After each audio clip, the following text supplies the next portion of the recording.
Gracias a todos y bienvenidos y gracias por conectar en esta conferencia que vamos a desarrollar esta tarde, que lleva por título Aprendiendo del coronavirus a través de sus memes. Pues tenemos hoy la fortuna, tenemos la suerte de contar con Antonio Domínguez Leiva, que está en este momento en Montreal, si no me equivoco, ¿verdad? Sí. Antonio. Con un día un poco tristón, de hecho. Él está un poquito lejos, pero bueno, al final son las pequeñas cosas positivas, ¿no? de Internet y de toda esta nueva tecnología, nuestra forma de comunicarnos. Él es profesor de Estudios Literarios y Cultura Popular en la Universidad de Quebec y de Montreal.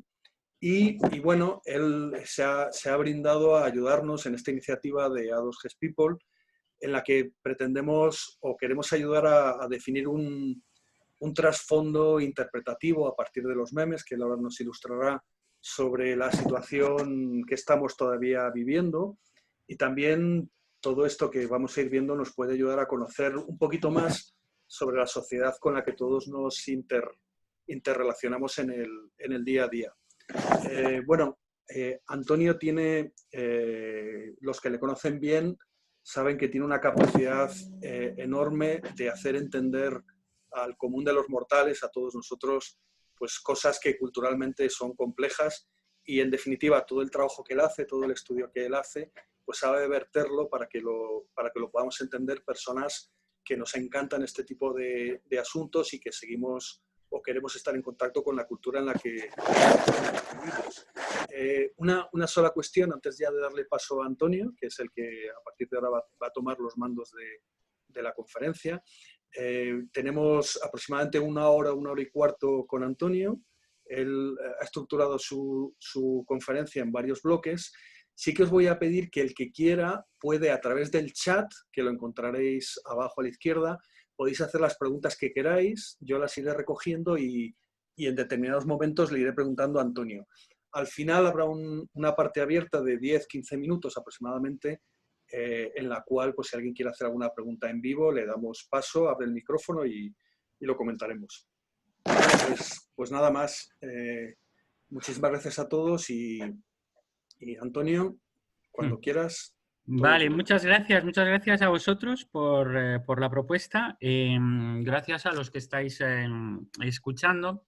Bien, esto parte de una serie de investigaciones que he estado haciendo porque al cabo de un momento, después de estar transmitiendo memes constantemente y compartiendo con los amigos, con la familia, con la gente en general, millones de cosas que te van llegando, que tú vas también redistribuyendo, etcétera, pues claro, después de unos cuantos ya días y casi semanas de este régimen, pues al final algo entró en mi cabeza de decir, bueno, quizás merece la pena reflexionar un poco, ¿no?, sobre todo lo que estamos haciendo todos, ¿no? Y bueno, es parte de mi trabajo. Tengo la suerte de que en la UQAM, en el Departamento de Estudios Literarios, tenemos una extensión que corresponde un poco a lo que los anglosajones llaman los estudios culturales y, más específicamente, los estudios de cultura popular. Entonces, es una gran suerte poder trabajar sobre estas cosas que, por lo demás, también ya uno hace de por sí, ¿no? Y tienes la posibilidad de reflexionar sobre tu vida cotidiana y sobre la cultura que nos rodea contemporánea. Entonces, intenté un poco profundizar una serie de cosas que me habían llamado la atención. Desde una perspectiva que no es exactamente la que en general se encuentra en los estudios, que son más bien sociopolíticos, etcétera, etcétera. Esto tiene más que ver con el análisis de la doble viralidad. Hay una doble viralidad en torno al coronavirus, la viralidad de la pandemia en sí y la viralidad de los memes. No es anodino que se utilice el término de viralidad para designar la cultura Internet y la cultura de los memes. Desde el principio se trató de un término cuyo sentido se trasladó a el nuevo paradigma de la sociedad de la información y, en cierta manera, habíamos perdido el sentido original. En general, cuando ahora ya se dice que algo se ha hecho viral, ya no tenemos el referente, o no teníamos antes del coronavirus, no teníamos presente el referente epidemiológico. Se había convertido en el nuevo significado de la palabra. Los memes, como estábamos comentando con uno de los Antonios, es algo que presta confusión porque somos 3 Antonios ahora mismo hablando, pero uno de los temas que habíamos comentado inicialmente, pues efectivamente los memes también fueron un neologismo que también se intentó transferir de lo biológico a lo cultural. Inicialmente fueron las teorías de Richard Dawkins en un bestseller, que sigue siendo un bestseller. De hecho, su reedición, creo que de 40 aniversario, dio origen a una serie de nuevos debates sobre el tema, etcétera, etcétera. Era el gen egoísta y se trataba, en la línea de la sociobiología, se trataba de buscar un puente entre lo biológico y lo social. Y así como Dawkins había sido uno de los grandes teóricos del darwinismo en la segunda parte del siglo XX, pues él emitió la hipótesis de que quizás la cultura funcionaba de una manera relativamente afín a lo que ocurre en la genética. Esto es la transmisión de la información que en las células se hace bajo la forma del ADN, transferirlo a lo que podría ser la creación y difusión de unidades sintéticas mínimas que serían los memes. El término es evidentemente un juego sobre genes y memes, y los memes partiendo de la mímesis griega, que según Aristóteles era la base de la adquisición de la cultura. El niño aprende por imitación y el adulto en el fondo sigue aprendiendo por imitación, y es él también el que pasa a transmitir modelos que imitar. O sea, se pasa del niño al adulto, pero los dos polos, digamos, de la mímesis siguen funcionando. Entonces, esto fue una hipótesis debatida en el mundo de la antropología, de la sociología. Como todo lo que tiene que ver con la sociobiología es algo que resulta un poco inquietante por los referentes negativos que tenemos de lo que ocurrió con lo que se llamó el darwinismo social en el siglo XIX, que fue los intentos de aplicar las teorías de Darwin a la sociología, y hubo muchísimo reduccionismo, se coló el tema del racismo, lo que se llamó el racismo científico, no porque lo fuera, sino porque se pretendía como tal, y el darwinismo social fue una de las vertientes importantes en la ideología nacional socialista. Entonces, a partir de ahí, pues evidentemente hay una sospecha, ¿no? Desde la sociología y la antropología y las ciencias humanas, hay una sospecha sobre la traslación de lo biológico a lo cultural. Pero si uno lee los textos, Darwin lo hizo, sobre todo en su tratado sobre las emociones, donde analizaba las emociones humanas respecto a las emociones de los animales, etcétera, etcétera. O sea, el debate sigue abierto, y lo importante es evidentemente que no sirva de pretexto a una ideologización reduccionista.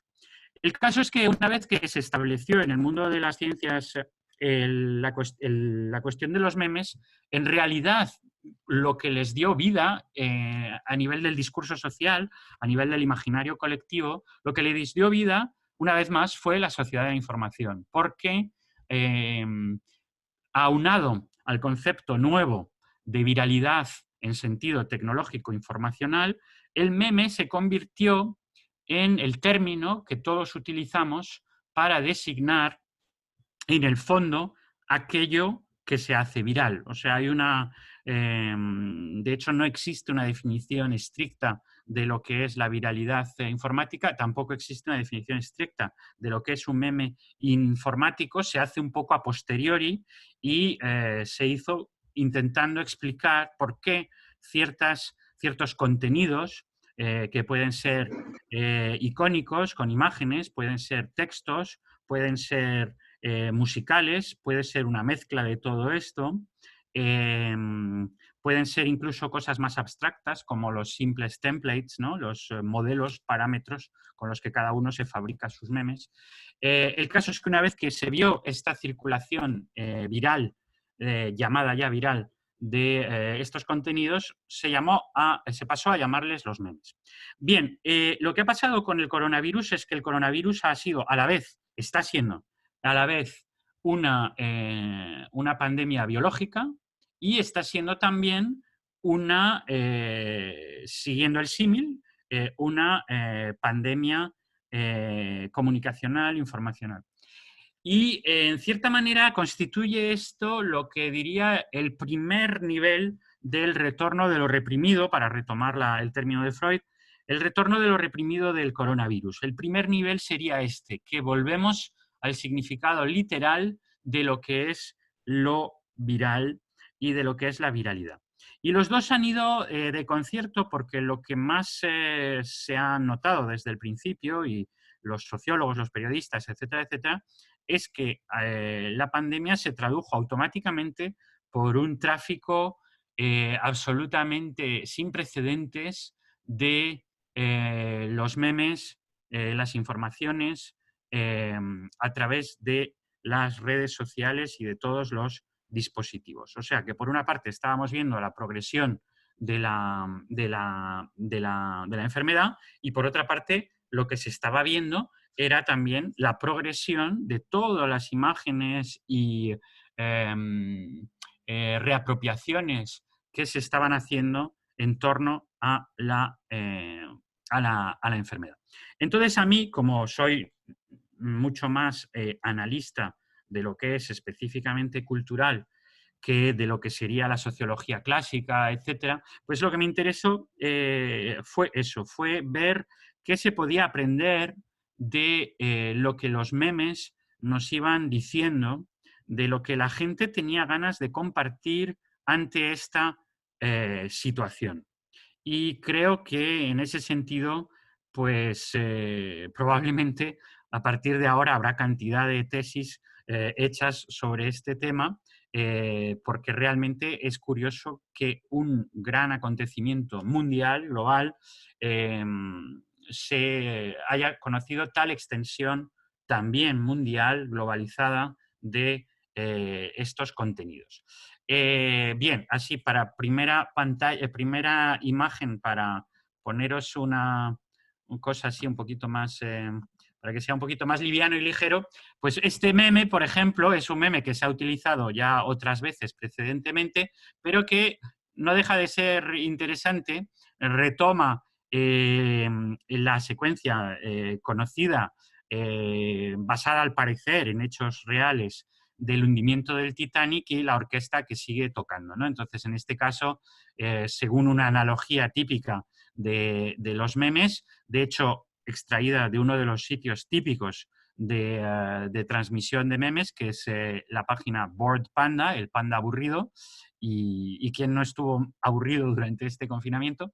El mundo ahora mismo, el Titanic hundiéndose, y los memers, los hacedores de memes, tocando el violín. O sea que la analogía de este meme pues es metamemética, metadiscursiva, es un análisis, o sea, es una reflexión de los memes sobre ellos mismos, ¿no? Sobre lo que hacen los memes, que en este caso sería, pues como la orquesta, simplemente poner un ruido de fondo a un desastre, una catástrofe que son incapaces de contener, ¿no? Entonces, bueno, ha habido así pequeñas reflexiones interesantes desde los propios memes de lo que es el meme. Entonces escribí una serie de artículos, lo que pasa es que están en francés. Si conocéis el francés podéis ir a verlos, está en la revista que codirijo, que se llama popanstock.ca, y donde tenemos un dossier abierto sobre la cuestión de la pandemia, y escribí una serie de artículos y voy a hacer un poco aquí la síntesis, el resumen de lo que fui investigando. Lo primero que me llamó la atención fue la cuestión, porque lo he trabajado muchas veces en otras cosas desde mi maestría, de hecho, y mi tesis, la cuestión de lo macabro y sobre todo la cuestión de la elisión de lo macabro. Lo macabro como algo que se elude. Esta cuestión es particularmente importante porque, como es bien sabido, el propio término de lo macabro es un término que nace con la peste negra. Esta terrible pandemia que fue, de hecho, prácticamente endémica durante siglos. Creo que son 5 siglos los que transcurren con altos y bajos, pero con una mortandad absolutamente sin precedentes. La peste negra transformó el mundo, tanto el mundo en su sentido global, porque es algo que se extendió desde Oriente hasta Occidente, y transformó muy durablemente Occidente, puesto que para ciertos teóricos la peste negra fue lo que marcó en cierta medida el declive y el fin de la Edad Media. Por muchas razones que no puedo ahora evocar. Pero lo que sí resulta interesante respecto a lo que os quiero comentar es que la primera traducción de la cultural de la peste negra, lo que la peste negra en el fondo nos legó dentro del mundo de la cultura, fue precisamente el nacimiento de una nueva sensibilidad hacia la muerte, que fue una sensibilidad denominada lo macabro. Macabro no se sabe muy bien a qué se refiere, hay una polémica etimológica, algunos lo asocian a una transformación de los macabeos y se buscan así, como hacen los historiadores cuando no tienen muy claro de lo que están hablando, pues se buscan hipótesis, ¿no? Y como los científicos, por otra parte. Y entonces, pues quizás que fue una alteración de los macabeos, que quizás viniera de las representaciones de la masacre de los macabeos, etc. El caso es que macabre aparece por primera vez asociada con un nuevo tema iconográfico, que es el tema de la danza de la muerte.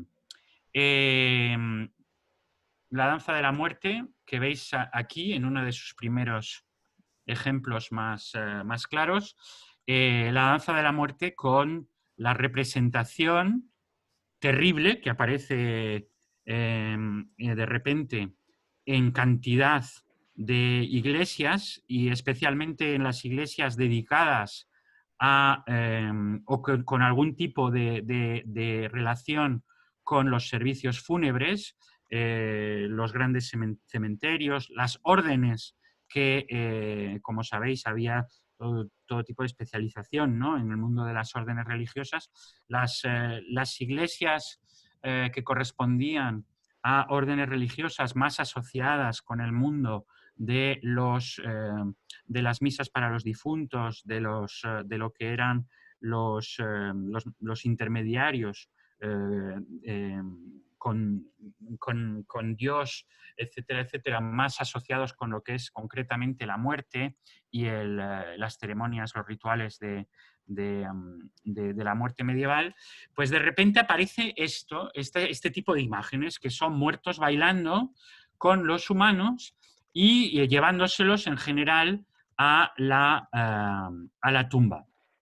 Y es un tema que tiene un éxito absolutamente colosal en Occidente, que va a durar mucho tiempo también, que permite una representación inédita del horror de la putrefacción, con grandes detalles, como veis aquí, bueno, en fin, como veis en general, ¿no?, los distintos grados de descomposición, y que permite también una gran sátira social, porque como estáis viendo, la muerte se está llevando a los poderosos, a una figura del emperador, a la figura del papa, de los cardenales, de los aristócratas, etc. La idea de la muerte como la gran niveladora de ricos y pobres, y en el fondo, a través de esta iconografía, no solo niveladora, pero en cierta manera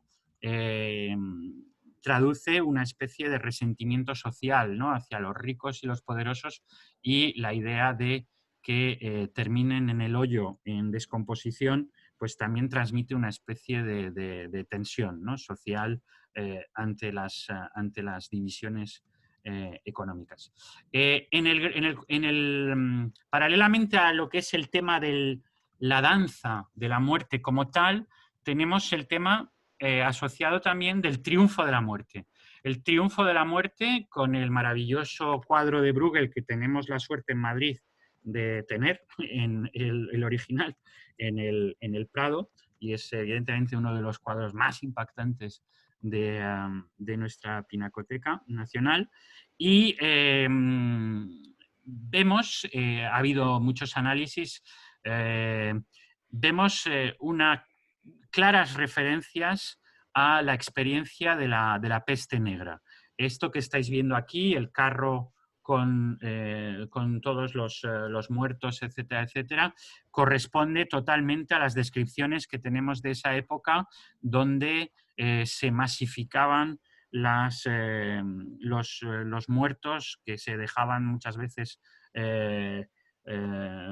descomponerse en las calles, y que se inhumaban colectivamente en fosas comunes. Hay varios ejemplos de triunfos de la muerte. Aquí hay uno de los más famosos en Cresole, en Italia. Una vez más vemos los temas de los poderosos que terminan prometidos al mismo final trágico que el demás de los humanos. Vemos la agresividad de los esqueletos que funcionan aquí verdaderamente como ejecutores, ¿no?, con un tema muy antiguo, iconográfico también, que asocia las epidemias con las flechas inicialmente en la antigüedad, Apolo, etc. Este tema va a ser muy importante en nuestra cultura, lo encontramos en cantidad a través de las épocas. Aquí lo vemos en el espejo que no... The mirror which flatters not, el espejo que no nos da una imagen seductora de nosotros mismos, ¿no? El espejo que no miente, el espejo de la verdad, es que el que se mira en este espejo, el espectador, pues ve su propia imagen en la muerte. Los sarcófagos, evidentemente, aquí este maravilloso de Carlos VI, con esta calavera absolutamente hiperrealista, guardando el verdadero cadáver. Estamos ante el cenotafio del emperador, hasta la época contemporánea. Esto es una artista contemporánea que retoma este tipo de iconografía y que lo hace de manera, como se llama un poco en el mundo así del arte contemporáneo, pues es un poco el retorno de lo barroco, ¿no?, el neobarroco. Y aquí tenemos todos los temas: el espejo, la muerte, la corona. Y había algo interesante también sobre lo que hablé, pero no me voy a extender, sobre lo que escribí, con el propio nombre del coronavirus, ¿no?, y esta idea de la corona, que también es importante, pero no me voy a expandir sobre eso. Paralelamente, lo más reciente que tenemos de esta sensibilidad es el mundo de los zombies. Los zombies reactualizaron desde 1968, cuando George Romero transforma el mito del zombie, que, como sabéis, inicialmente venía del mundo del vudú caribeño, y Romero lo transforma completamente. De hecho, estuvo dudando sobre el nombre que darle, el nombre a darle a estas criaturas que estaba creando, y terminó optando, el título de la película es La noche de los muertos vivientes, no de los zombies, pero bueno, terminó utilizando el término de zombie que quedó. Y lo curioso es que cuando la gran época de los zombies reciente coincidió con la precedente epidemia del SARS, el COVID-1. Y el COVID-1 sí que se tradujo por una inmensa epidemia cultural de zombies y probablemente habréis visto o alguna de las películas o de las series tipo Walking Dead, adaptada de un cómic mítico también, etc. O sea que el primer COVID sí que invocó de alguna manera la imagen de los muertos, pero esta vez no. Esta vez no encontramos esta idea en el mundo de los memes y es particularmente sorprendente. La única imagen así que ha sido viral que sí que utiliza el referente de los zombies es esta, que quizás habéis visto. Un fotógrafo consiguió realmente crear la analogía entre estos manifestantes norteamericanos eh, contra el confinamiento. Y bueno, sabéis que ha habido todo tipo de dudas, bueno, todo tipo. Estados Unidos realmente ha dado muchos bandazos con esta cuestión del virus y de cómo tratarlo. Aquí teníamos una protesta contra el confinamiento y evidentemente el fotógrafo lo que ha hecho es enmarcarlos de tal manera que nos recuerda inevitablemente la escena mítica de Dawn of the Dead, la segunda parte de la trilogía inicial de George Romero, con los zombies intentando entrar en el supermercado. Y evidentemente esto dio lugar a memes como Dawn of the Brain Dead, el ocaso de los descerebrados, ¿no? Brain Dead en inglés, jugando sobre el término de la muerte.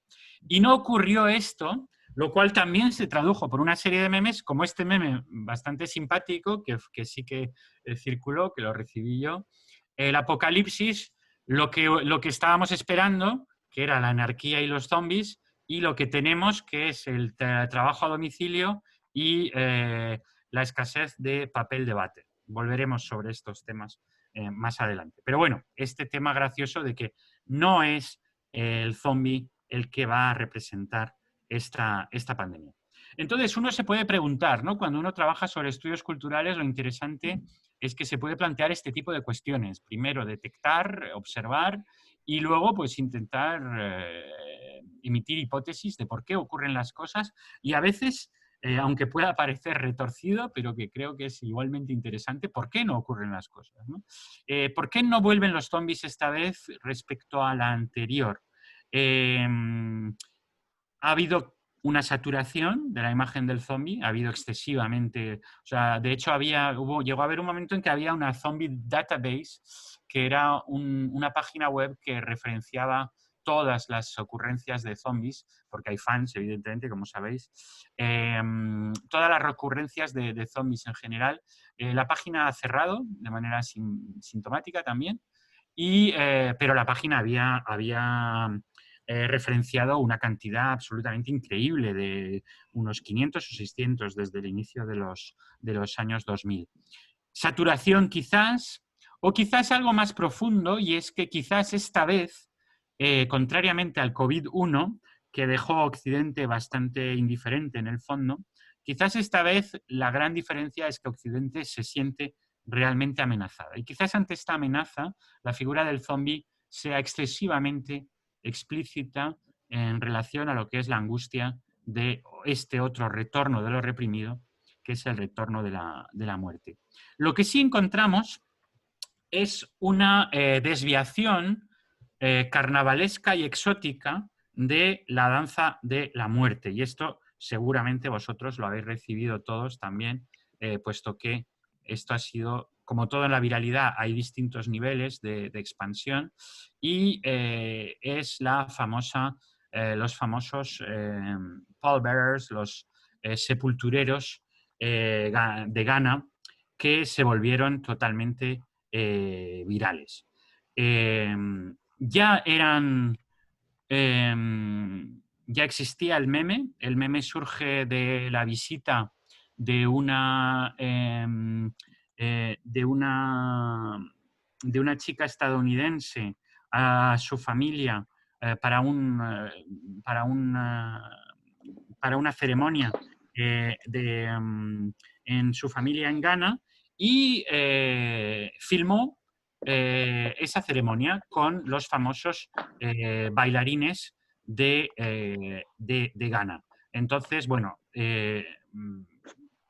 suscitó, su vídeo se volvió totalmente viral, suscitó toda una serie de reportajes, etcétera, etcétera, sobre esta manifestación. Habría muchas cosas que decir sobre esto mismo. Corresponde a lo que un importante historiador, Hobson, llama la invención de la tradición, porque en realidad hay gente que viendo este vídeo creyó que esto era como una costumbre muy antigua, etcétera, etcétera. En realidad esto es un buen ejemplo de tradición inventada, como muchas otras, porque el libro epónimo de Hobsbawm explica que en realidad muchas cosas que nos parecen súper tradicionales, como por ejemplo él analiza el kilt de los escoceses, en realidad son cosas relativamente muy recientes. Muchas de ellas tienen que ver con el siglo XIX y el nacionalismo en el siglo XIX. Entonces aquí pasó un poco lo mismo. Esta compañía había creado para solo un tipo específico de muertos, de hecho, solo la gente que moría lo que llamaríamos nosotros muerte natural, lo cual en África pues tiene connotaciones distintas, ¿no? Pero la muerte natural por el estado de la salud pública, pero la muerte de la gente que había llegado a una edad venerable y que en el fondo la comunidad pues lo celebraba de una manera muy distinta a lo que podría ser la muerte por accidente de un joven o algo así. Entonces, ante ese tipo de muertes específicas, esta compañía propuso esta visión simpática, divertida, de lo que es quitándole todo el aspecto fúnebre, ¿no? Asociado con los entierros. Y se volvió viral y se transmitió a un tipo de memes que se llaman los fails, que es cuando algo fracasa, una acción, un intento, etcétera, que es uno de los grandes géneros de los memes. Y entonces se aplicó, por ejemplo, aquí.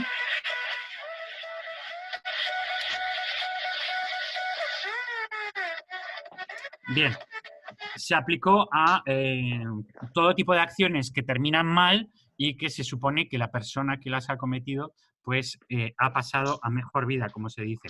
Y entonces se utilizó ese meme. Y claro, como ya existía esa asociación del fail y de los sepultureros bailongos, llamémoslos así, pues fue uno de los primeros memes que se asoció al coronavirus. Este, de hecho, es una de las primeras iteraciones en abril, How to Summon the Dead, cómo llamar a los muertos, y es simplemente un chaval asiático. El virus todavía se asocia en ese momento como algo que viene de China, simplemente, y poco a poco ve a través de las pantallas, lo cual es simbólico también, va viendo a los sepultureros.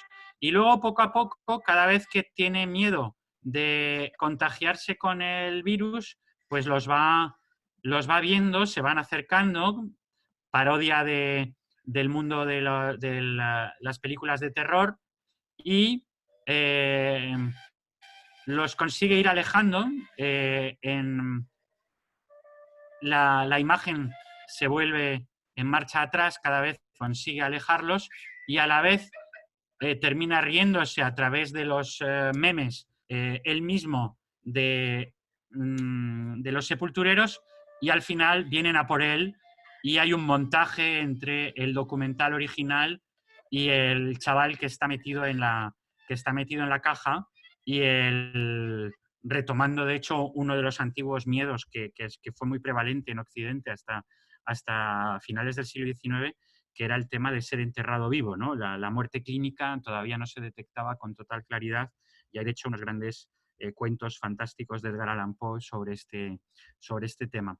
Entonces, al final, pues el mensaje stay at home, quedaros en casa, que curiosamente terminaron utilizando los propios Death Dancers con este vídeo también bastante simpático, que ya es la conclusión lógica, ¿no?, del recorrido viral es que ellos se han vuelto extremadamente famosos a nivel mundial y contribuyeron a la propaganda del gobierno para que la gente se quede en casa, y es stay home or dance with us, quédate en casa o baila con nosotros, ¿no? Y con la máscara, etcétera, etcétera. Bien, esto sabemos que se ha hecho viral en todos los países. Pasé rápidamente por una aplicación con Pedro Sánchez afirmando que está todo bajo control y evidentemente caracterizado como uno de los sepultureros bailongos. Ha habido un gran recorrido con Kim Jong-un. Ha habido muchas bromas sobre Kim Jong-un. Y ha habido también, que esto me pareció muy gracioso, la retroalimentación del meme, volviendo a los orígenes de lo macabro. Y efectivamente en este tuit que dice: el año es 1348, estás recogiendo trigo como el Señor te lo ordenó, tiene un festival mañana, los caballos tienen que estar en forma, de repente una rata te mira de manera rara. Y automáticamente la música...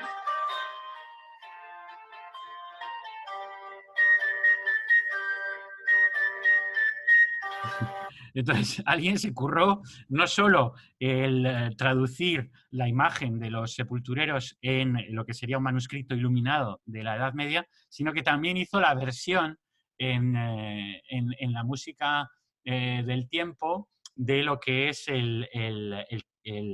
la música techno que se aplicó al meme.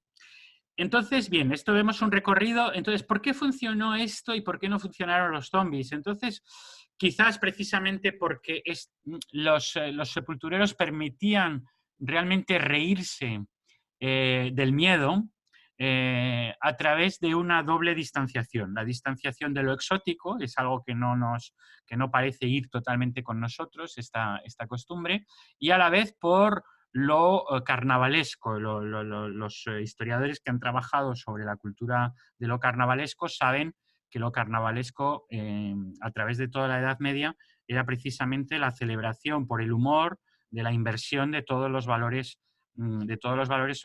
sociales, y eso permitía, en cierta manera, no solo exteriorizarlos, sino también exorcizarlos. Entonces era el único día en el que uno se podía reír del clero, se podía ridiculizar las creencias, la Virgen María, Cristo, etcétera, etcétera. Todo eso tomaba carices burlescos, y la muerte también, evidentemente. Estos sepultureros retoman realmente una simbólica muy antigua, quizás universal, que es la de la figura de los psicopompos. Los psicopompos son, del término griego, los que llevan a los muertos al más allá. Y esto lo encontramos en cantidad de culturas bajo distintas formas, ¿no? Pero son los mensajeros que llevan a los muertos al más allá. Y quizás precisamente eso les permite que en el fondo sea un meme, pese a lo siniestro, obviamente, les permite quizás tener una simbología positiva. Y de hecho, la imagen final de Stay Home or Dance with Us, con vestidos de blanco y con sus máscaras, etcétera, etcétera, ya no parecen una amenaza, sino que parecen los protectores. ¿Por qué esto? ¿Por qué todo esto? ¿Por qué Occidente esta vez, ante una pandemia global, no reactiva la imagen de la muerte? Si miramos en Google, si hacemos una búsqueda en Google de víctimas o de muertos, esto es lo que vemos, literalmente. Esto es la página de Google, actualizada de hecho hoy. Cuando uno pone coronavirus death, lo que ve es esto. No se ve a los muertos, no hay imagen prácticamente tampoco nítida de los enfermos. Lo que vemos es una especie de panoplia de combinaciones sanitarias donde no queda ya claro, hay una casi indiferenciación entre lo que son los muertos y lo que son los pacientes y lo que son los doctores y los médicos. Entonces, la primera cosa que uno puede pensar es decir, bueno, no se filma a los muertos porque sería algo extremadamente chocante y nos plantea problemas éticos. Pero si miráis, por ejemplo, toda la campaña que se hizo en torno a los cigarrillos, prácticamente en todos los países, no os voy a poner las imágenes, pero las conocéis todos, sobre todo los que sois fumadores, pero son imágenes absolutamente dantescas, ¿no? De todo tipo de malformaciones, de cadáveres, etcétera. O sea que no es cierto que la sanidad, etcétera, no utilice este tipo de imágenes. De hecho, estos muertos y víctimas del coronavirus no aparecen en nuestro imaginario, no aparecen en nuestros memes y no aparecen en nuestra información. ¿Por qué, más allá de la cuestión de lo que sería ético o no mostrar, más allá de lo ansiógeno que resulta, puesto que muchos de estos vídeos siguen siendo vídeos e informaciones muy ansiógenas? Aquí habría que es la hipótesis que yo emito, es el tema de la muerte como tabú. La idea que Occidente es una vieja idea bueno, vieja relativamente, ya lleva más de un siglo, medio siglo.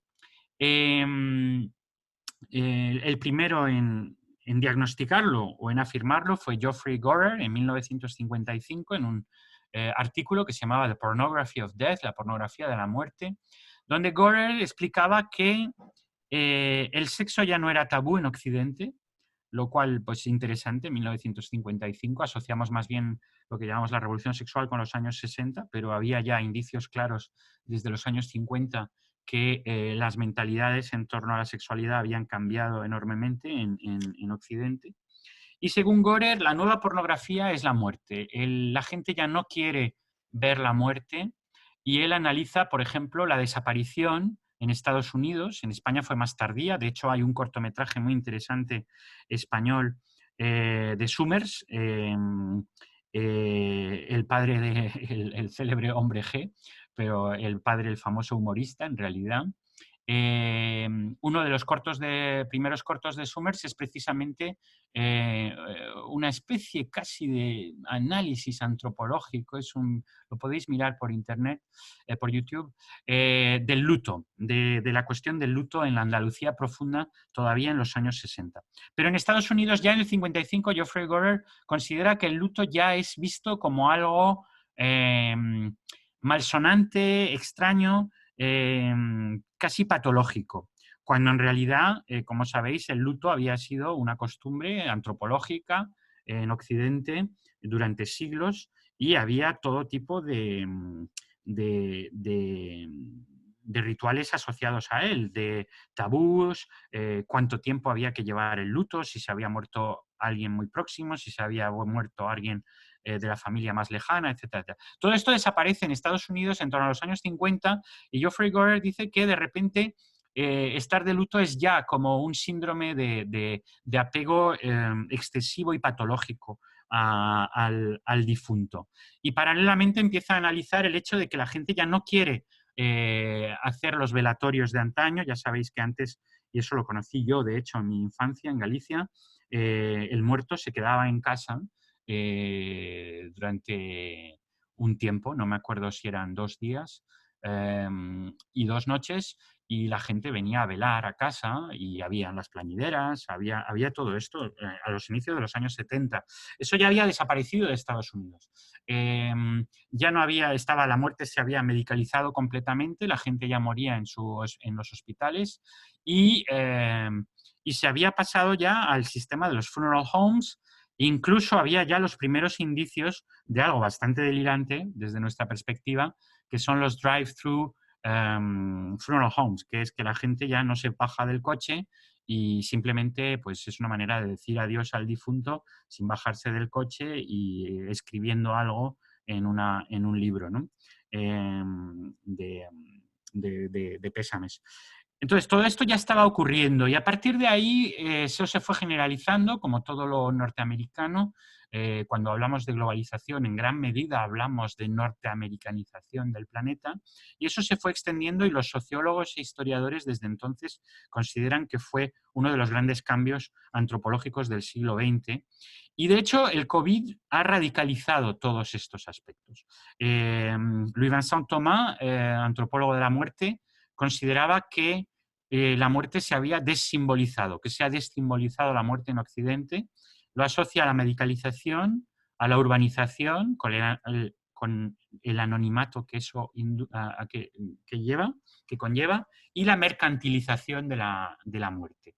¿Y qué tenemos con el COVID? Tenemos lo que Norbert Elias llamó ya en los años 80 la soledad de los moribundos. Como sabéis, en cuanto alguien es positivo, está totalmente aislado de sus familiares y de sus próximos, etcétera, etcétera, e incluso muere completamente solo, con muy poco contacto con el personal médico, etcétera, etcétera. El tabú del muerto desaparece incluso, en muchos casos ha desaparecido el velatorio y, por supuesto, desaparece la inhumación y se recurre masivamente a la incineración. Y con estos temas que hemos visto todos en los periódicos de gente que ya no sabía si estaba siendo su padre o no, o el que estaba siendo incinerado, etc. Y también pues desaparece la posibilidad del duelo y del luto, etcétera, etcétera.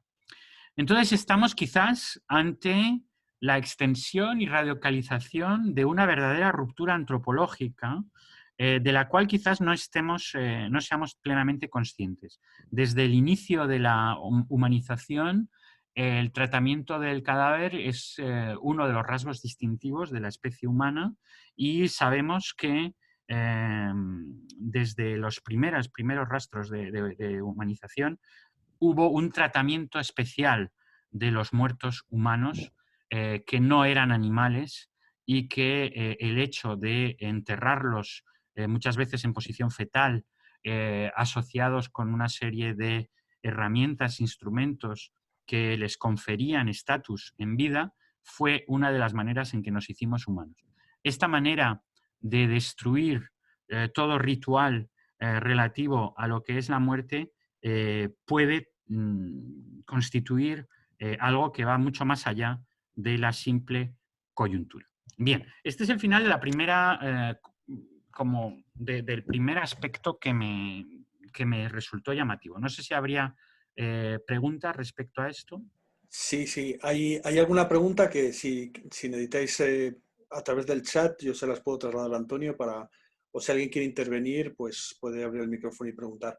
Antonio, son las 6:20, lo digo por tu control del tiempo, ¿de acuerdo? Ajá. Para que... Vale, sí, juega. ¿Hemos empezado en punto? Bueno, se me ha ido. Sí, no pasa nada. Vale, bien. Voy a sintetizar podemos continuar. más. Voy a sintetizar más los otros aspectos. El segundo aspecto que me resultó llamativo es lo que Patricia Wald llamó el outbreak narrative, la narración pandémica. La sensación esa de que estamos viviendo una peli que todos hemos dicho y hemos compartido y hemos sentido es en cierta manera real, paradójicamente real. Sí que estamos en una peli porque vivimos en una sociedad que llamó Jean Baudrillard, lo llamó la sociedad de los simulacros y de la simulación. La frontera entre la simulación y lo real se ha vuelto cada vez más borrosa. A lo que estamos asistiendo es algo a lo que ya hemos asistido en cantidad de películas, en cantidad de obras literarias, en cantidad de representaciones. Y eso es lo que Patricia Wald denominó la narrativa pandémica. Ella analizó muy específicamente el hecho de que a partir de al final de los años 80, inicio de los 90, hubo un cambio de paradigma. Pensad que llegó a haber un momento donde los epidemiólogos prácticamente se estaban quedando sin trabajo, en todo caso se estaban quedando sin prácticamente ninguna relevancia en el mundo médico. Hubo un momento donde las grandes epidemias se consideraban prácticamente derrotadas a mediados del siglo XX. Y de repente, con el SIDA y justo después, la epidemiología volvió a ser una de las disciplinas médicas con más impacto mediático. A partir de ese momento hubo cantidad de artículos, tanto en las revistas científicas como sobre todo en las revistas de gran público y sus extensiones ficticias en novelas y películas obsesionadas con la posibilidad de una nueva pandemia. Patricia Wald lo describe como a formulaic plot, una narración, una fórmula narrativa, voy a citar, que empieza con la identificación de una infección emergente, incluye la discusión de las redes globales a través de las cuales se transmite y refiere la lucha epidemiológica hasta su superación. Los microbios, los espacios, las interacciones, una historia contradictoria entre los peligros de la interdependencia humana y el triunfo de la conexión y la cooperación. Una historia también contradictoria entre las autoridades científicas y la progresión de la enfermedad, entre una visión ecológica desde un punto de vista macro y lo que representa para la especie que somos como catástrofe. 6 grandes temas se despejan. 1, la idea de un accidente necesario, que será el famoso paciente cero. 2, la idea de que siempre son los otros los que son el origen de la infección, con todo lo que implica esto, la estigmatización de culturas, etcétera, etcétera, de áreas, de tipos de vida. 3, el tema de la seguridad y los límites de la seguridad respecto a la libertad. La cuestión del desafío de la cooperación humana frente a la tentación del egoísmo y finalmente un énfasis constante en hacer visible lo invisible a través de todo tipo de dispositivos. El ejemplo que más se ha utilizado durante la primera fase del coronavirus fue la película de Soderbergh, que quizás habéis visto, Contagio, que de hecho se volvió viral a raíz del coronavirus.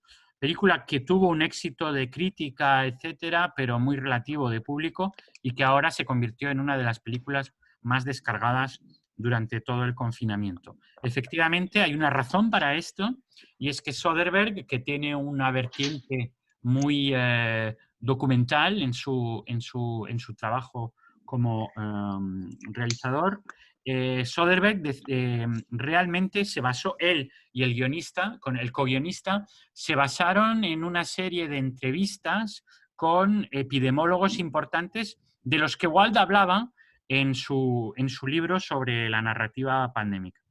Y entonces ahí vemos un perfecto feedback entre lo que fue el discurso epidemiológico, científico, y lo que fue la ficcionalización. Entonces, estamos viviendo exactamente ese script, esa narración, puesto que nuestros epidemiólogos también siguen ese mismo script. Respecto a las cosas que me parecen interesantes que los memes han amplificado, porque luego hay toda la cuestión qué es lo que los memes retoman, qué es lo que no retoman, etcétera. Que de ahí viene lo que os había dicho de lo macabro, ¿no? Que los memes no han ido por la vía de lo macabro. Y entonces, ¿por qué? Etcétera. Bien, del script de la narrativa epidemiológica ¿qué hemos retenido sobre todo en los memes? Lo primero, los orígenes monstruosos. Si os acordáis de Contagio, esto es un spoiler para los que no lo habéis visto, pero bueno, un spoiler que de cierta manera, si habéis vivido ya el coronavirus, ya os lo imagináis cuando empezáis a ver la película. La película tiene una pequeña estructura, juega con distintos referentes genéricos entre el semidocumental, la película de ciencia ficción y el género policíaco, muy en filigrana. Pero el final de la película, como en el género policíaco en general, el final es el principio. El final de la película, en realidad, lo que nos muestra es cómo empezó la enfermedad. Y precisamente encontramos todos los elementos de lo que asociamos con los orígenes del coronavirus, con lo que suponemos todavía a día de hoy que es el origen, puesto que realmente no sabemos cuál es el origen, pese a todas las teorías sobre ello. La idea de Soderbergh es precisamente la idea de una transmisión directa de los animales, primero entre animales, y de hecho de un animal a otro y de este animal al ser humano a través de lo culinario, los mercados, etc. Y de ahí de China a Occidente. Esto es exactamente el final de Contagio realizado en 2011, con lo cual 9 años antes de que encontremos los mismos referentes. ¿Qué ha circulado en los memes? Han circulado el falso mercado. A ver si os lo encuentro aquí. Aquí teníamos el tráiler, no nos da tiempo. El final lo tenéis en YouTube si queréis, si no queréis ver. El falso mercado, las primeras imágenes del mercado que se transmitieron como el origen de la pandemia no eran el seafood market de Wuhan, sino que eran un mercado a varios miles de kilómetros de allí, en Langowan, en Indonesia. Encontramos la falsa historia de la Bad Soup Girl, la chica de la sopa de murciélago.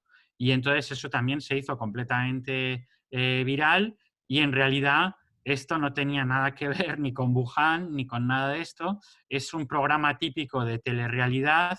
En realidad es una influencer china que en uno de sus viajes se filmó tomando algo que le resultaba sumamente exótico, que era esto. Pero vemos que en realidad no es que sea la super costumbre, etcétera, y de hecho esto era en Palau, en Micronesia, y no era en China.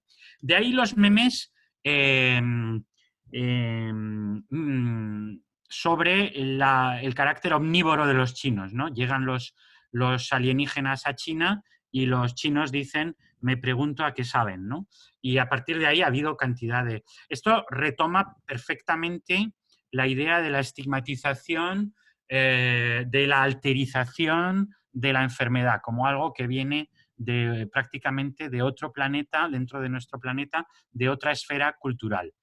Nos remite evidentemente a una escena mítica de la historia del cine popular americano, que es Indiana Jones, el Temple of Doom, con su banquete absolutamente monstruoso, que corresponde a lo que una gran antropóloga, Mary Douglas, analizó dentro de la Biblia, de los tabús alimenticios de la Biblia, en el Levítico y en el Deuteronomio, que es el banquete impuro, la idea de que hay comida impura y que esta comida impura pues nos contamina de manera simbólica y por ello no se puede comer. Son las prohibiciones alimenticias.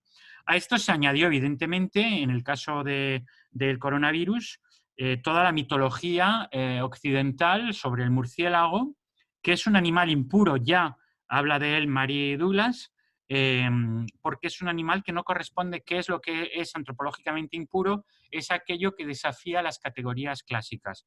El murciélago es un pájaro que no parece un pájaro y el pangolín, que curiosísimamente Mary Douglas también lo evoca, el pangolín no lo asocia con la medicina tradicional china, pero sí lo asocia con una serie de rituales relativos al pangolín en una serie de tribus africanas. Y una vez más, el pangolín es también un animal que desafía las categorías, puesto que tiene unas escamas que no corresponden a la categoría de mamífero tal y como se considera. Evidentemente, lo que Mary Douglas analiza es precientífico, o sea, no es que sean las categorías de la ciencia, de los invertebrados, etcétera, etcétera, sino que son las categorías con las cuales las culturas precientíficas van dividiendo las grandes familias de animales y a partir de ahí qué se puede comer, qué no se puede comer. Con lo cual tenemos ante el coronavirus la reactivación de una verdadera mitología del origen monstruoso de la enfermedad. Y eso ha dado pie a toda una serie de teorías del complot. Y curiosamente, Heather Shell analiza, la cito de Driving Various Narratives, analiza la tendencia de las narraciones de virus para mantener una ficción del control humano, aunque sea teniendo que poner a los humanos como origen de la epidemia. O sea, que en cierta manera preferimos imaginar que tiene un origen humano a que es algo puramente indiferente de la naturaleza, puesto que sigue habiendo una especie de terror antropológico, una vez más, ante la pura indiferencia, ¿no? del universo hacia nosotros. Antropológicamente nos situamos en el centro del universo, aunque sepamos que somos un polvo de estrellas aquí perdido en una cosa muy rara que es la Tierra respecto a lo que es el cosmos, pero el caso es que seguimos considerando todo el mundo en relación a nosotros. Y en cierta manera es paradójico e irónico, pero preferimos imaginar que el virus ha sido manipulado, creado en laboratorio, etcétera, etcétera, a que simplemente es algo que ocurre. Y esto también es interesante desde el punto de vista de la simulación, puesto que la inmensa mayoría de obras de ficción sobre virus desde los años 60, desde una película relativamente poco conocida que se llama The Satan Bug, el bicho, el insecto de Satán, que es una película de ciencia ficción muy interesante. En el 65 ya se plantea la cuestión de la manipulación de los virus como arma bacteriológica. La idea de arma bacteriológica, sin embargo, es una idea mucho anterior y aparece en la ciencia ficción ya desde los años 80 del siglo XIX. Bien, entonces, vemos reaparecer la obsesión del virus manipulado y, curiosamente, desde muchísimas perspectivas. O sea, los rusos acusan a China de haberlo hecho, los chinos acusan a Rusia, los chinos acusan a Estados Unidos, consideran que fue la participación en los Juegos Militares, Juegos Olímpicos Militares, que los agentes americanos introdujeron el virus en China. Rusia también tiene la idea de que es un virus de la CIA. El mundo árabe, que es un virus diseñado por Israel. La idea de que Bill Gates... El pedido salió ayer.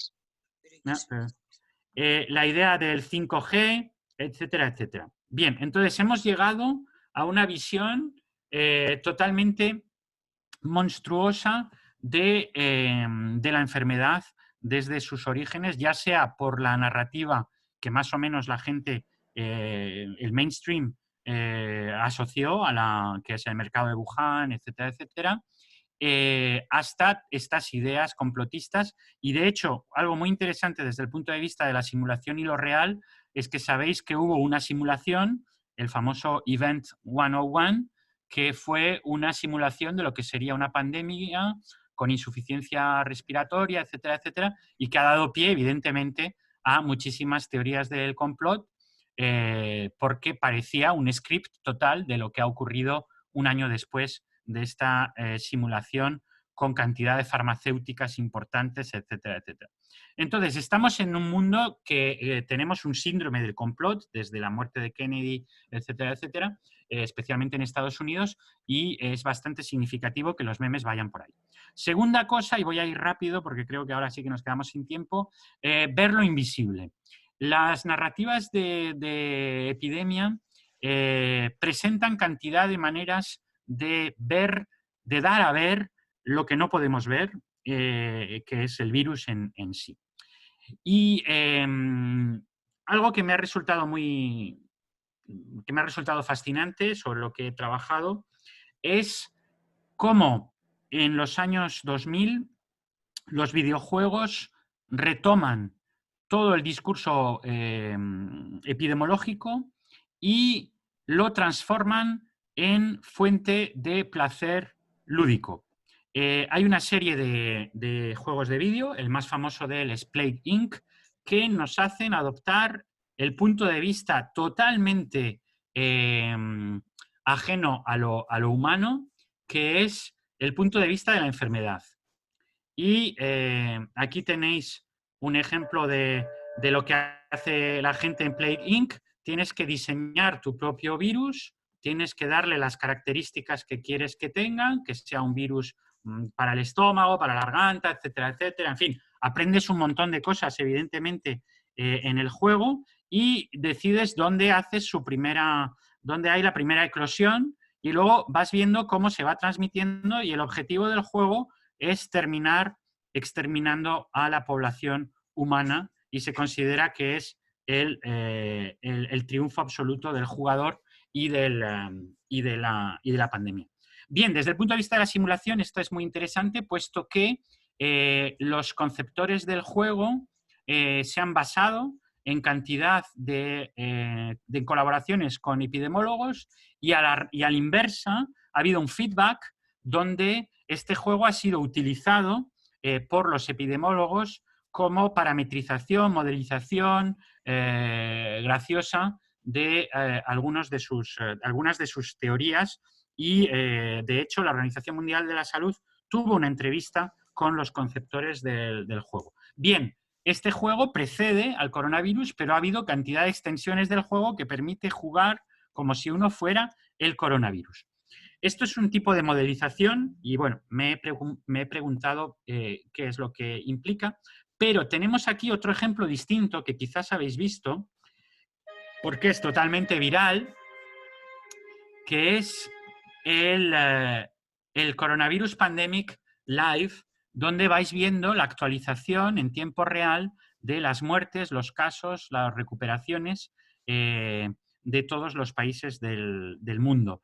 Y al lado de esto tenéis un chat donde la gente va comentando las cosas que le parecen. Es un chat totalmente delirante. La verdad es que si en algún momento no sabéis qué hacer, os podéis quedar aquí flipando bastante con cómo está el mundo y cómo está la gente.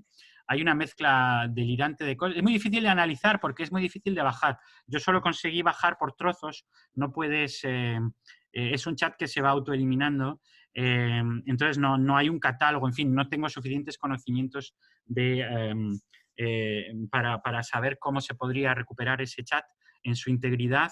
Será probablemente millones de páginas si se pasa a un documento PDF, pero lo que pude captar así random pues fue bastante peculiar, mezcla de todo tipo de cosas. Y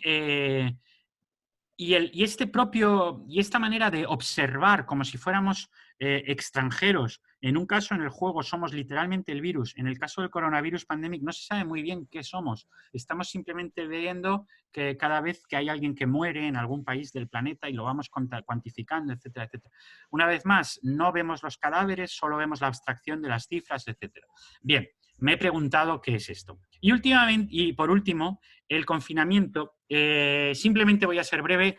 Lo curioso e irónico es que la mayor parte de los memes del coronavirus no son del coronavirus, sino que son del confinamiento. O sea, lo que realmente ha generado más actividad memética no es la enfermedad en sí, no es el miedo que todos tenemos a la muerte, a la enfermedad, sino que fueron los vídeos y memes en total desnivel entre la amenaza y lo que está pasando y en lo que se traduce en los memes. Una de las primeras cosas en lo que se tradujo pues fueron las bromas sobre lo que los americanos llaman los norteamericanos llaman el cabin fever, la fiebre de la cabaña, y vemos aquí una escena de la película emblemática de esto, que es El Resplandor, la isolación en familia, ¿qué puede ir mal, ¿no? Entonces, evidentemente ha habido muchos memes sobre Jack Nicholson volviéndose loco. Ha habido un subgénero de memes que La gran página sobre los memes es knowyourmeme.com, y la gran página sobre los memes lo denomina Quarantine Day X, que es un modelo simplemente, que lo habréis visto en muchos memes, que es día 4, qué es lo que pasa, día 5, qué es lo que pasa. Bueno, aquí tenéis, como siempre, Know Your Meme hace un análisis detalladísimo de la proliferación del meme, cuándo apareció por primera vez, etcétera, etcétera. Y bueno, tenéis pues eso, la gente pescando en su acuario, la gente haciéndole trenzas a la escoba, la gente haciendo como si como si tuviera patitos con los desinfectantes, dándole de comer a las palomas en una imagen de ordenador, alguien que se ha mimetizado con su cama. Había uno bastante simpático sobre, el día 1 comiendo, así una imagen muy Bildermayer de alguien comiéndose un pollo, y la segunda, pues evidentemente el Saturno devorando a sus hijos de Goya. En fin, este tipo de cosas que fueron la manera de soliviantar. ¿Cuáles son los miedos del confinamiento? Y es muy curioso y demuestra hasta qué punto vivimos en una sociedad del sobreconsumo. El miedo no es el hambre, el miedo siempre la idea del confinamiento es una idea extremadamente antigua. El primer confinamiento fue en Dubrovnik en 1383, fue una de las primeras maneras de combatir la peste. Fue de hecho un triunfo de la doxa popular sobre el discurso médico. Los médicos durante la Edad Media y inicios del Renacimiento consideraban que no había contagio de persona a persona, era un problema de corrupción del aire, era la teoría de los humores, hipocrática, etcétera, etcétera, y el establishment científico no creía en el contagio. Pero por suerte las autoridades urbanas más próximas al sentido común decidieron que la manera de luchar contra las pestes era cada uno encerrar en casa. Evidentemente, el espectro terrible del confinamiento en la Edad Media era el hambre, el hecho de que no llegaran el aprovisionamiento y que la gente se muriera de hambre. Ahora el miedo es volverse gordo, es comerse las existencias, y David convertido en COVID, ¿no? Esto es algo que hemos visto muchísimo en los memes, que refleja algo muy emblemático de nuestra época. Y corolario de esta idea de ganar peso, la obsesión por el papel higiénico. Desde el principio se tradujo la pandemia por una auténtica obsesión en Estados Unidos, la gente desvalijando las estanterías de los supermercados con papel higiénico, hasta el punto de que tenemos aquí dos violinistas. Retomamos la imagen del Titanic hundiéndose que vimos inicialmente con los memers, tienen sus chalecos, sus flotadores para el derrumbe del Titanic, y están interpretando el Titanic delante de las estanterías que se han quedado vacías con la gente que se ha cogido todos los papeles higiénicos. Bien, a partir de ahí hemos tenido millones de memes sobre esto. Hay coronavirus, necesitamos papel de váter.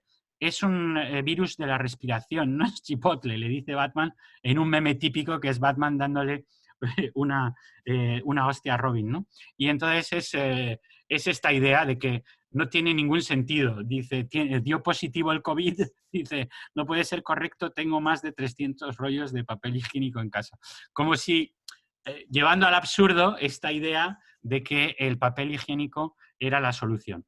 Entonces ha habido cantidad de bromas sobre papel higiénico en los memes, y se ha convertido, pues Soy Leyenda, la versión postapocalíptica del famosísimo libro de Richard Matheson de I Am Legend, que influyó mucho en Romero y todo el género postapocalíptico. Pues aquí es Will Smith yendo al Mercadona a buscar el doble rollo compacto, ¿no? ¿Quién está realmente detrás de coronavirus? En los amigos de Scooby-Doo, que siempre al final sabéis que desenmascaran al que se hace pasar por fantasma, etcétera, etcétera. Pues en este caso, detrás del coronavirus tenemos una de las marcas de papel higiénico más famosas de Estados Unidos. El papel higiénico como nuevo síndrome de estatus, las parodias de todos los símbolos, y evidentemente la más radical y la más blasfema, que es el papel de váter como remedio, transposición de la Eucaristía. Bien, esto es más o menos muy resumido y muy esquemático lo que os quería comentar. Estupendo, Antonio. Muchísimas gracias. Tenemos un par de preguntas. Tenemos 10 minutos y te lo traslado, que tengo aquí una primera pregunta escrita de María. Ella te quiere preguntar lo siguiente. ¿Crees que la visibilidad de la muerte, tal y como existía antes, puede contribuir a una mayor conciencia social, ya que universaliza el mensaje de nuestra condición mortal? ¿Piensas que podría reducir el egoísmo en general si volvemos a darle visibilidad?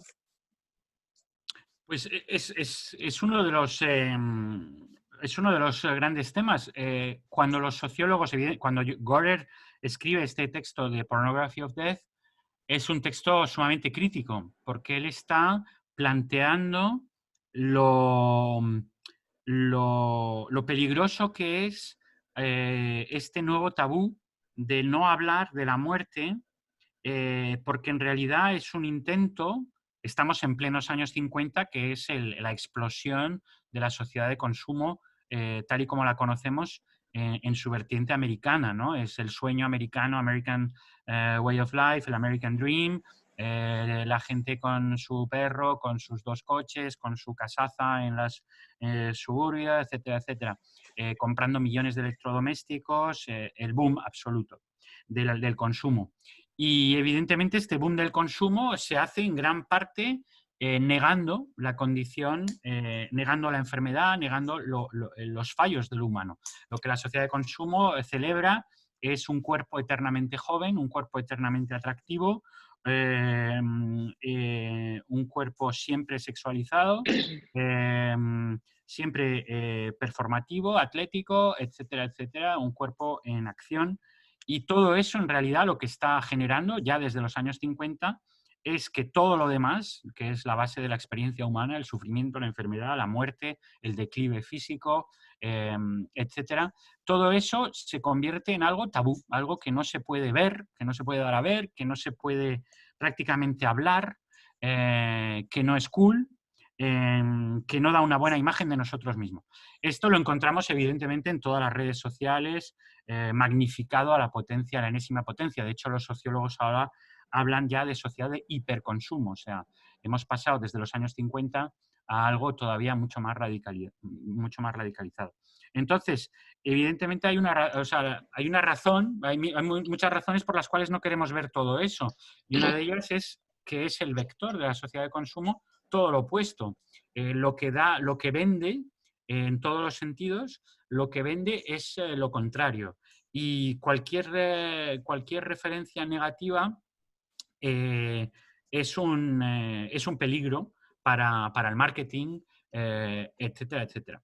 Y de hecho, las compañías que jugaron un poco con esto, hubo un momento en que Benetton jugó con su habitual provocación, jugó con esto y fue una campaña que no funcionó a nivel de marketing. Más bien generó mucha polémica y eso, según la base cínica de que todo es buena publicidad, pero bueno, no es exactamente así. Otras campañas de Benetton funcionaron mucho mejor que las que utilizaron la enfermedad y la muerte. Es algo que realmente nos hemos vuelto prácticamente incapaces de observar, salvo en sus vertientes muy ficticias, muy exageradas, etcétera. Eso sí, es algo que sí que somos capaces pues, de ver todo tipo de atrocidades en las series de televisión, etcétera, etcétera, tipo Game of Thrones. Todo eso no nos plantea problema. Pero ver a alguien realmente morirse, como por ejemplo una película muy elegíaca y terrible de Wim Wenders sobre uno de sus directores fetiches, que era Nicholas Ray, Wenders filmó con el acuerdo de Nicholas Ray como verdadera complicidad entre los dos, filmó sus conversaciones mientras Ray estaba muriendo y se le ve realmente morir. Y claro, es algo que obviamente no fue un bestseller, o sea, no fue un blockbuster, digamos. Muy bien. Pues no sé si alguna persona quiere hacer alguna pregunta más. Eh, Sí, Laura quería la- preguntar algo. Si quieres, Laura, ponte el micro. Sí, ¿se me escucha? Sí, sí, perfectamente, perfectamente. Laura. Muy bien, Laura. Vale, vale. Vale, bueno, lo primero yo quería felicitar a Antonio, me ha interesado muchísimo. ¿Me escuchas, Antonio? Sí, sí, sí. Sí, sí, me ha interesado muchísimo, me ha parecido interesantísimo, o sea que te felicito. No, el único comentario, bueno, dentro ha habido muchas cosas que me han interesado, pero quería, volviendo al tema de la muerte como tabú, claro, tú hablas de la muerte como tabú, pero lo que estamos viendo, yo quería vincular esto con la subida de los movimientos transhumanistas, es decir, que precisamente una de las cuestiones que buscan es la inmortalidad. Entonces, me parece que lo que hay es una pérdida de la representación de la muerte porque, es decir, precisamente lo que se busca es la inmortalidad. Y precisamente lo que es pornografía también es o sea, toda la cuestión tecnológica abusiva, cómo está entrando en nuestras vidas, ¿no? Tú, por ejemplo, también, bueno, también para hacer un paralelismo con esto, hablabas de... Ahora te hemos perdido, Laura. Sí, te hemos perdido. ¿Laura? Sí, No- perdón. No, que hablabas de Baudrillard y tal. Bueno, la cuestión del simulacro, ¿no? Que se vuelve borroso, pero bueno, la entrada de la realidad virtual también se vuelve, y de la realidad, ¿no? Como un continuo indiferenciado. Entonces, bueno, no sé qué piensas tú, y luego decirte que estoy muy de acuerdo con la cuestión de la ruptura antropológica. Y muchas gracias. Gracias, Laura. No, sí, tienes toda la razón. En realidad, la cuestión de la obsesión esta de Silicon Valley y de los transhumanistas por vencer, entre comillas, la muerte, tal y como lo presentan ellos, viejo sueño de la humanidad, por otra parte, pero evidentemente sí que se inscribe en este movimiento del tabú, porque es casi su conclusión lógica. Se vuelve tan tabú que se vuelve inaceptable. Y de hecho, alguna entrevista que he leído con alguno de estos, tenemos aquí en Montreal, en la universidad, no en la mía, pero en otra universidad de Montreal, hay un verdadero gurú del transhumanismo. Y les he visto hablar mucho de esto, ¿no? Del escándalo de la muerte, que siempre lo fue. El escándalo de la muerte, que está en el origen de muchas religiones, obviamente, por lo menos de la parte más, lo que se dice pues, en antropología soterológica, ¿no? La parte de lo que las religiones dan como alternativa a la muerte, la idea de la salvación en distintas religiones. Entonces, claro, los transhumanistas lo que hacen es una extensión tecnológica y una salvación que ya no es espiritual, sino que sería pues tecnofísica, y con esta idea de que podremos tener extensiones, de que podremos descargarnos nuestros cerebros en la matriz, etc. De hecho, matriz, ¿no? Un término muy, muy, muy significativo para la tecnología y la reproducción. Y entonces, ellos son la extensión lógica, que es la idea de que la muerte se ha vuelto tan irrepresentable que es literalmente algo que ya no se puede concebir. Entonces, no puede ser que esta gente rica, famosa, etcétera, etcétera, tenga que morir. Una vez más, volvemos a la danza macabra, que es que todos nos vamos al hoyo, ricos y pobres, y papas y emperadores, etcétera. Y es una insurrección de nuestra época contra eso. Pero claro, es una fantasía, ¿no? Es una fantasía tecnológica total, y sí que demuestra que hemos llegado a este punto donde no queremos saber prácticamente nada de la muerte y preferimos colectivamente, Walt Disney ya lo hizo, como sabemos, se crionizó con la esperanza de que en algún momento puedan recuperar su cuerpo y reanimarlo, en los años 60, si no me equivoco, y es la generalización de ese mito, ¿no? Y bueno, hay gente que lo quiere presentar como algo científico, es algo totalmente paracientífico y es algo que no tiene, que está mucho más en el imaginario que en la realidad. Y sin embargo, pues sí, creo que demuestra esto. La realidad virtual, pues mira, realidad virtual y muerte, acabo de ver, y os la recomiendo a todos, una serie que es sobre estos temas y que justo salió ahora. Yo creo que vista a través del coronavirus también tiene otro nivel de significación, pero no es una obra que fuera hecha durante el coronavirus. Pero se llama Upload y es la idea, es la literalización de esta metáfora transhumanista donde literalmente la gente se descarga en otro mundo. Y ese otro mundo, os dejo descubrirlo porque, bueno, es muy divertido y a la vez es totalmente siniestro. Es un otro mundo absolutamente tecnológico, capitalista, regido por las mismas, por los mismos criterios que nuestra sociedad de consumo. Con lo cual, en vez de ser el paraíso que uno se imagina, pues se convierte en el infierno que todos conocemos. Muy bien. Pues Toño, que muchísimas gracias. Son las 7, o sea que incluso la hora la has clavado. Simplemente pues agradecerte todo lo que nos has contado y yo ahora cuando salga a la calle los próximos días voy a empezar a plantearme un montón de cosas, ¿no? Por las imágenes que nos has dado y nada más, que muchísimas gracias a todos los asistentes. Creo que ha sido un lujazo tener a Toño con nosotros y nada, esperamos que os haya parecido tan interesante como nos ha parecido a nosotros y que todos hayamos sacado algunas ideas que nos ayuden a entender no solo la etapa que estamos pasando ahora, sino la que viene después.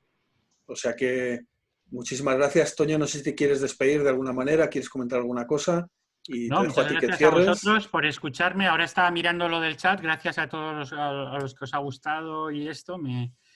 Me alegra porque ya, para nosotros lo bonito es transmitir también, porque en la universidad y eso lo transmitimos a los alumnos, pero bueno, luego cuando uno escribe artículos y eso, pues en general no los lee prácticamente nadie, o sea que siempre es simpático pues compartir sobre todo cosas que todos estamos viviendo, ¿no?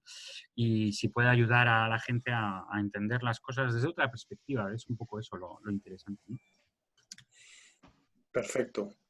Bueno, pues nada, pues si os parece damos por concluida la conferencia y muchísimas gracias y a todos ánimo en la época que se empieza, que arranca ahora para todos, ¿no? Después del confinamiento, que también tenemos todos que seguir luchando. O sea que muchísimas gracias a todos. Hasta luego. Chao.